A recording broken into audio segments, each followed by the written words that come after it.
తెలంగాణలో అత్యధిక జనాభా ఉన్న కులం ఏంటో మీకు తెలుసా? తెలంగాణలో మాదిగ సామాజిక వర్గంలో అత్యధిక జనాభా ఉన్నట్లు రాష్ట్ర ప్రభుత్వం తెలిపింది.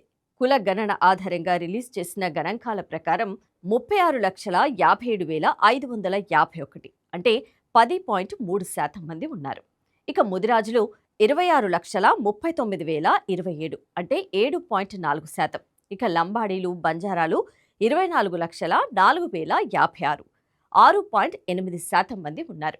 ఇక యాదవులు 20,18,725 అంటే 5.7%. ఇక రెడ్ల శాతం 17,10,244 అంటే 4.8%. ఇక గౌడ్ల సంఖ్య చూసుకున్నట్టయితే 16,30,187 అంటే 4.6%. ఇక మాలలు 14,71,514 4.1%. ఇక మున్నూరు కాపులు 13,75,018 అంటే 3.9%. ఇక పద్మశాలీలు 11,82,252 అంటే 3.3%. ఇక రజకులు 9,95,972 అంటే 2.8% మంది ఉన్నారు.